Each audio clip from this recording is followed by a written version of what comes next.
अस्सलाम वालेकुम जी। Welcome to my channel. कैसे हैं आप लोग? उम्मीद करती हूँ सब खैरियत से होंगे और मज़े में होंगे। आज आप लोगों के साथ शेयर करूंगी सुपर क्रिस्पी चिकन मलाई कटलेट की रेसिपी। बाहर से क्रिस्पी, अंदर से क्रीमी टेक्सचर से भरपूर, कम मसालों के परफेक्ट कॉम्बिनेशन के साथ आज इसे हम तैयार करेंगे। स्कूल के लंच बॉक्स के लिए एक परफेक्ट रेसिपी आज आप लोगों के साथ शेयर कर रही हूँ। इसकी गोल्डन क्रस्ट और क्रीमी फ्लेवर जिसे खाने के बाद आप लोगों का दिल खुश हो जाएगा इंशाल्लाह। तो फिर रेसिपी को एंड तक देखें, अच्छी लगे तो लाइक भी कर दें और चैनल पर न्यू हैं तो चैनल को भी ज़रूर सब्सक्राइब कर लें। तो चलें फिर मज़ेदार से ये टेस्टी कटलेट बनाना स्टार्ट करते हैं। सुपर टेस्टी चिकन मलाई कटलेट बनाने के लिए यहाँ पर मैंने एक अदद फ्राई पैन ले लिया है और इसमें मैंने शामिल किए हैं 2 टेबल स्पून कुकिंग ऑयल के। ऑयल को आपने थोड़ा सा गर्म करना है और इस स्टेज पे मैं इसमें ऐड करूंगी 1 टीस्पून अदरक लहसुन का पेस्ट।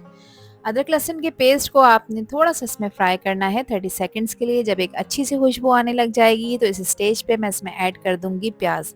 ये 2 टेबल स्पून प्याज है जिसको मैंने बिल्कुल फाइन चॉप कर लिया है। आपने फाइन चॉप करके इसमें ऐड करना है। प्याज को भी मैं इसमें फ्राई कर लूंगी। चूल्हे का फ्लेम आपने मीडियम रखना है। प्याज में देखें थोड़ा सा कलर आ जाएगा, ये अपना कलर चेंज करेगी, पहले पिंक शेड में आएगी और उसके बाद फिर ये लाइट ब्राउन कलर की हो जाएगी। ओवर फ्राई मत करिएगा वरना प्याज फिर जल जाएगी जिससे फ्लेवर कड़वा हो जाएगा। तो यहाँ पर देखें प्याज ने अपना कलर चेंज कर लिया है। अब इस स्टेज पे मैं इसमें ऐड करूंगी चिकन। तो 1 पाव चिकन थी यानी 250 ग्राम, जिसके मैंने छोटे छोटे से पीसेस कट कर लिए थे, ये हम इसमें ऐड कर देंगे। चूल्हे का फ्लेम वो आपने हाई करना है क्योंकि चिकन को जब आप इसमें ऐड करेंगे तो ये थोड़ा सा पानी रिलीज करेगी। हाई फ्लेम पे 2 से 3 मिनट तक आपने चिकन को अच्छी तरह से भून लेना है ताकि इसका कलर अच्छी तरह से चेंज हो जाए। तो यहाँ पर देखिए तकरीबन 3 मिनट हो चुके हैं मुझे चिकन को फ्राई करते हुए और इसने अपना कलर चेंज कर लिया है। तो अब यहाँ पर मैं इसमें कुछ स्पाइसेस का इस्तेमाल करूँगी। 1 टीस्पून मैं इसमें नमक ऐड करूँगी, आप लोग अपने टेस्ट के अकॉर्डिंग ऐड करिएगा। इसके अलावा इसमें शामिल करूँगी मैं 1 टीस्पून ज़ीरा पाउडर। 1 टीस्पून मैं इसमें ऐड करूँगी क्रश किया हुआ धनिया, जिसको मैंने फ्रेश क्रश किया है, इससे खुशबू बहुत अच्छी आएगी। अच्छी खुशबू और जायके के लिए इसमें यूज़ करूँगी मैं 1/4 टीस्पून गरम मसाला। ये काफ़ी स्ट्रॉन्ग है इसलिए मैंने 1/4 टीस्पून ऐड किया है। अच्छी तरह से मिक्स कर लेंगे। अब इसको थोड़ा सा स्पाइसी टच देने के लिए मैं इसमें 1 टीस्पून पिसी काली मिर्चों का भी ऐड करूँगी। इससे इसका फ्लेवर बहुत ही कमाल का आएगा। बस ये स्पाइसेस तो हमने यही इस्तेमाल करने हैं और इस रेसिपी की ख़ास बात यही है कि कम मिर्च मसालों के साथ बहुत ही टेस्टी और बहुत ही मज़ेदार से कटलेट बनकर तैयार होते हैं। अब क्योंकि चिकन कच्ची है तो इस स्टेज पे मैं इसमें 1 कप पानी ऐड करूँगी।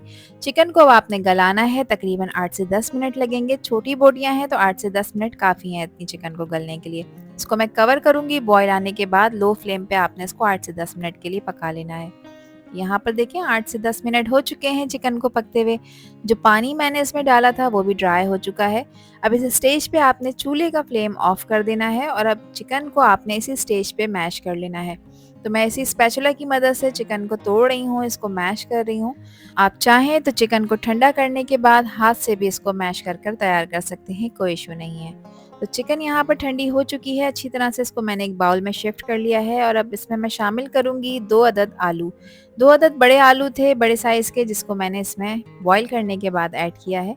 अच्छा, आलू को बॉईल करते वक़्त मैंने इसमें नमक ऐड नहीं किया था क्योंकि सारा नमक हमने चिकन को पकाते वक़्त ऐड किया है। अगर आपको नमक कम लगे तो आप चख के इसमें ऐड कर सकते हैं, कोई इश्यू नहीं है। अब एक मैशर की मदद से मैं आलू को इसमें अच्छी तरह से मैश कर रही हूँ। आलू में देखें किसी भी तरह की गुठली नहीं होनी चाहिए। आप चाहें तो हाथ की मदद से भी इसको मैश कर सकते हैं या फिर ग्रेटर से ग्रेट करके ऐड कर सकते हैं। अब क्योंकि ये थोड़ा सा स्टिकी लग रहा है तो यहाँ पर मैंने 2 अदद ब्रेड के स्लाइस थे जिसको मैंने तोड़कर इसमें शामिल किया है। मैं मीडियम स्लाइसेस का इस्तेमाल कर रही हूँ। अगर आप छोटी ब्रेड का इस्तेमाल कर रहे हैं तो फिर आपने 3 अदद इसमें इस्तेमाल करने हैं। ब्रेड के स्लाइसेस को तोड़ने के बाद अब आपने इसको अच्छी तरह से मिक्स करना है। इससे ये होगा कि आलू क्योंकि थोड़े से स्टिकी होते हैं तो ये मिक्स जो स्टिकी हो जाता है ये ख़त्म हो जाएगा और बिल्कुल सेट हो जाएगा। आप चाहें तो इसमें हाफ कप ब्रेड क्रम्स भी ऐड कर सकते हैं। अब यहाँ पर देखिए हाफ कप मैंने इसमें हरा धनिया ऐड किया है जिसको अच्छी तरह वॉश करने के बाद मैंने बारीक काट लिया था। 3 से 4 अदद हरी मिर्चें हैं, इसको भी मैंने बारीक कट कर लिया था, ये भी हम इसमें ऐड करेंगे। 3 टेबल स्पून इसमें ऐड कर रही हूँ मैं क्रीम, क्योंकि हम मलाई कटलेट बना रहे हैं ना, तो क्रीम तो इसमें लाजमी डलेगी। मैं टेट्रा पैक की क्रीम का यूज़ कर रही हूँ। अगर आप लोगों के पास नहीं है तो कोई परेशानी की बात नहीं है, इसमें आप 3 टेबल स्पून दूध की मलाई होती है ना वो भी ऐड कर सकते हैं। अब देखिए अच्छी तरह से मैंने इसको मिक्स कर लिया है। इसको आपने 5 से 10 मिनट का रेस्ट देना है। 10 मिनट हो चुके हैं इसको रेस्ट दिए हुए। अब आपने हाथ को ऑयल से ग्रीस करना है और एक छोटा-सा पोर्शन लेके इस मिक्स का आपने इसकी गोल सी बॉल बनाकर तैयार कर लेनी है। हाथ से मैंने इसको फ्लैट कर दिया है और इसको फ्लैट करने के बाद मैंने इसको एक ओवल शेप का बनाकर तैयार किया है। आप लोगों की चॉइस है कि आप लोग किसी भी शेप का बनाकर तैयार कर सकते हैं, ये आप लोगों पे डिपेंड करता है।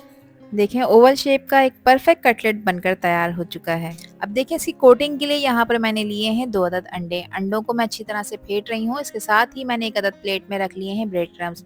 अब आपने एक कटलेट लेना है, इसको अंडे में आपने डिप करना है। फोक की मदद से आपने एहतियात के साथ इसको उठाना है ताकि कटलेट टूटे नहीं। और फिर आपने इसको ब्रेड क्रम्स वाली प्लेट में लेकर आना है और अच्छी तरह से आपने इसके ऊपर ब्रेड क्रम्स अप्लाई करना है ताकि इसका कोई भी पार्ट रहे नहीं और बहुत अच्छी तरह से इसकी कोटिंग बनकर तैयार हो। तो इसी तरह से देखिए मैंने तमाम कटलेट बनाकर तैयार कर लिए थे, जिसको पहले मैंने अंडे में डिप किया था, फिर ब्रेड क्रम्स में कोट किया था। तो स्कूल के लंच बॉक्स के लिए भी एक आइडियल रेसिपी है। आप चाहें तो इसको फ्राई करके बच्चों को स्कूल के लंच बॉक्स में भी दे सकती हैं, मगर आप इसे फ्रीज़ नहीं कर सकते क्योंकि इसमें हमने आलू ऐड किए हैं ना। तो आलू को अगर आप फ्रीज़ करेंगे तो फिर ये पानी रिलीज़ करेंगे जिससे कटलेट ख़राब हो जाएंगे। अब इसको पकाने के लिए, फ्राई करने के लिए मैंने कुकिंग ऑयल गरम होने रख दिया है। ऑयल को आपने मीडियम फ्लेम पे गरम करना है और फिर गरम ऑयल में आपने 1 बाय 1 करके कटलेट्स शामिल करते जाना है और इनको मीडियम हाई फ्लेम पे ही आपने शैलो फ्राई करना है। इनको आपने डीप फ्राई नहीं करना। 1 मिनट तक कटलेट्स को ऑयल में डालने के बाद आपने इन्हें टच नहीं करना क्योंकि इसके ऊपर जो हमने कोटिंग लगाई है वो थोड़ी सी फिक्स हो जाए, फर्म हो जाए। उसके बाद फिर आप इसकी साइड चेंज करें ताकि दूसरी तरफ से भी प्रॉपर अच्छी तरह से फ्राई हो जाए। तो देखें स्पून स्पैचुला की मदद से मैं इसको फ्लिप कर रही हूँ। एक अच्छा खूबसूरत सा गोल्डन कलर आ जाए जब तक आपने इन्हें प्रॉपर फ्राई करना है। तो 3 से 4 मिनट लगेंगे इनको प्रॉपर फ्राई होने में। और यहाँ पर देखें माशाल्लाह से हमारे तमाम कटलेट्स अच्छी तरह से फ्राई हो चुके हैं। अब मैं इनको निकाल रही हूँ और फिर मैं आप लोगों को सर्व करके दिखाती हूँ। तो बहुत ही टेस्टी से ये कटलेट्स परफेक्ट हैं आपके रमज़ान के इफ्तार के लिए, बच्चों के स्कूल के लंच बॉक्स के लिए, हाई टी पार्टी के लिए या फिर इवनिंग स्नैक के लिए।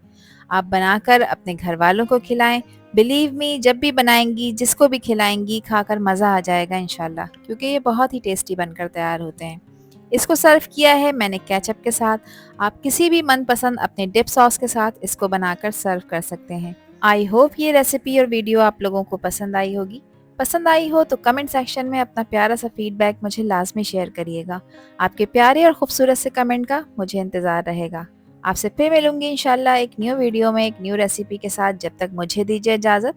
अपना बहुत सारा ख्याल रखिएगा, अपनों का भी ख्याल रखिएगा और मुझे भी अपनी प्यारी दुआओं में याद रखिएगा। अल्लाह हाफिज़, अल्लाह निगहबान।